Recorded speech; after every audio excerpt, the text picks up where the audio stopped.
ನೋಡಿ ಫ್ರೆಂಡ್ಸ್, ಈಗ ಏನು ಗೊತ್ತಾ, ಇವಾಗ ಇದು ಗ್ಯಾಸ್ ಲೈಟರ್ ಅಲ್ವಾ, ಇದನ್ನು ಮಾಮೂಲಿ ನಾವು ಯೂಸ್ ಮಾಡುವಾಗ ಇವಾಗ ಹಿಂಗೆ ಪ್ರೆಸ್ ಮಾಡ್ತೀವಿ ಅಂದ್ಕೊಳ್ಳಿ, ಗ್ಯಾಸ್ ಲೈಟರ್ ಆನ್ ಮಾಡುವಾಗ ಹಿಂಗೆ ಬಿದ್ದುಬಿಡುತ್ತೆ ಅಲ್ಲ, ಹೋಗುತ್ತೆ ಆಯಿತಾ. ಆವಾಗ ನೀವು ಇದನ್ನು ಸೈಡಿಗೆ ಬಿಸಾಕ್ಬಿಟ್ಟು ಇನ್ನೊಂದು ಲೈಟರ್ ತೊಗೊಳಕ್ಕೆ ಹೋಗಬೇಡಿ. ಫಸ್ಟು ಚೆಕ್ ಮಾಡಿ ಎಲ್ಲ ಎಕ್ವಿಪ್ಮೆಂಟ್ ಇದೆಯಾ ಅಂತ ಅದರಲ್ಲಿ. ಇವಾಗ ಇಲ್ಲಿ ನೋಡಿ, ಈ ಸ್ಪ್ರಿಂಗ್ ಇರಲೇಬೇಕು ಮಸ್ಟ್. ಇದಿಲ್ಲ ಅಂದರೆ ಕಷ್ಟ ಆಗುತ್ತೆ ನೋಡಿ.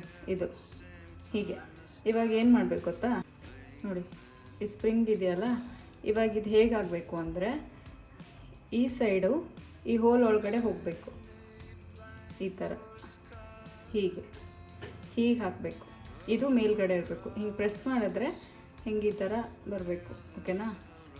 ನೆಕ್ಸ್ಟ್ ಏನು ಮಾಡಿ ಅಂದರೆ ಇದೆಯಲ್ಲ, ಇದು ಮತ್ತು ಇದು ಕ್ಯಾಪ್, ಇದನ್ನು ಈ ಬದಿ ಈ ಕಡೆ ಇದು ಔಟ್ಸೈಡ್ ಬರಬೇಕು. ಏನಕ್ಕಂದ್ರೆ ನಾವು ಪ್ರೆಸ್ ಮಾಡೋದಲ್ವ ಇದು ಈ ಕಡೆ.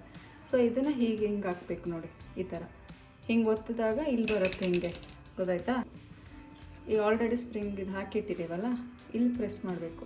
ಹಿಂಗೆ ಪ್ರೆಸ್ ಮಾಡಿಬಿಟ್ಟು ರೈಟ್ ಸೈಡ್ ತಿರ್ಸೋದು. ಹಿಂಗೆ ತಿರ್ಸಿದ್ರೆ ಇದು ಓಕೆ ಕರೆಕ್ಟ್ ಆಯಿತು ಅಂತ. ಇವಾಗ ನೆಕ್ಸ್ಟು ಚೆಕ್ ಮಾಡೋಣ ಇವಾಗ ಹೇಗೆ ಅಂತ.